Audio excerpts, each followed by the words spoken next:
Hey everybody, this is GGV calls Puppers, and it's time for Puppers Pick of the Week. Yeah? Yep. Yeah? Okay. So, Puppers was talking, and she said the Jets are going to win this ball game. She actually got her first pick of the week right last week. Let's go Pup. But unfortunately for Pup, it also meant that they lost Trevor Lawrence and this number 1 overall pick, which sucks for poor Pup. She's very disappointed about it. But she says Justin Fields is a good product. I'm really looking forward to having him on our football team. He has the legs to move outside the pocket. That is just not a good pocket, she says. But what I'm most excited about was the performance. I'm really looking forward to seeing the Jets next year, says Pup. Because if we get Justin Fields, obviously we're not going to vie for playoff next year. But 2 years from now, it's possible, says Pup was telling me.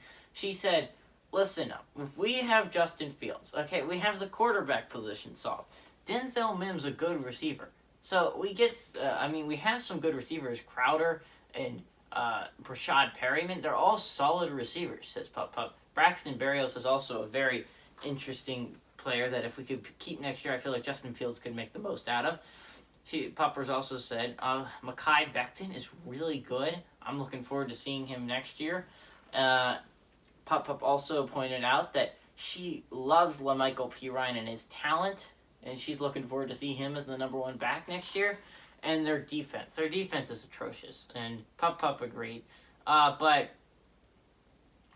Ashton Davis is a player that Pup was really excited about coming out of college, and she was right. He's been great with the Jets. I'm looking forward to him next year. I think they have some solid players. To see how they do in the draft. I feel like they can compete in a couple of years. But this week against the Browns, I just don't agree with Pup. Well, the Browns are playing at too high of a level, right? But, I mean, if the Jets win, it's not like the end of the world because the Bengals have 3 wins. So, I mean, they're still going to keep the number 2 spot because I feel like there's no chance the Jags beat the Bears or the Colts. So it doesn't really matter. So they could be playing for anything. They could be like, yeah, we're going to win this one. We're going to at least try. But there's a reason why Cleveland's favored by 10, right? Tim Donald actually played well last week, but I just think Baker Mayfield, that ground game, it's going to be too much to handle. But that win against the Rams was confusing, and it's a good win, too, which was weird for the Jets. But it's hard to go completely defeated in a season. But I'm going to pick the Browns to cover, because this is just, I don't think the Jets are a good enough team to have a 10-point spread against them.